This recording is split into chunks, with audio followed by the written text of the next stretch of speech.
Thank you, Dan. Thank you, Madam Director General. My name is Ravi Kanth. I write for Washington Trade Daily. And Washington Trade Daily? yes. Oh, I'm so happy you're here. You actually want to get the facts. Yeah, Great. sure. May I see your face as well? Yeah, should I take off this thing? Then I'm it'll delighted. Yeah, you know very that nice of you. You're here to get facts. Yeah. Great. So, Madam Director General, I've gone through the texts, actually, all of the texts. And what comes out of those texts is that you have essentially pushed the developing countries to the wall to fight for their issues while you ensured that the big boys, whether it's in fishery subsidies or in agriculture or even in the pandemic response, particularly the TRIPS, do you think it's a fair game you're playing? Ravi, first of all, that's why I said I'm so delighted you came. Yeah. You see the premise of your question. Yeah. In the first place, is completely wrong. Okay. That's very nice. This is a member-driven organization. Yes. I'm not the one negotiating text. So this is why I say it's good you get facts. Members actually negotiate with each other. So developing country members and developed country members and emerging markets have been sitting across the table negotiating with each other.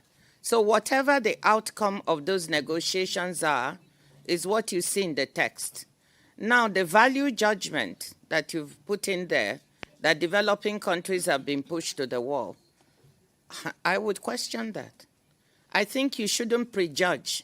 You need to speak to the developing countries who have negotiated this to see how they feel about it.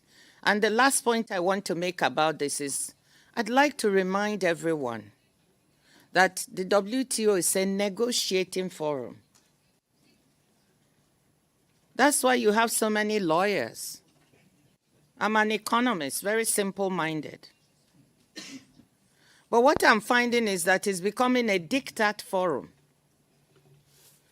One set of people come and say, I want this. The other set says, I want that. There's no negotiation. If the ones who say, I want this, don't get it, then you're against them. If the other ones don't get it, you say you're against them. This has to stop. I've negotiated things myself, a $30 billion real money debt with the Paris Club for my country. And we managed to negotiate it away. So you have to talk to each other.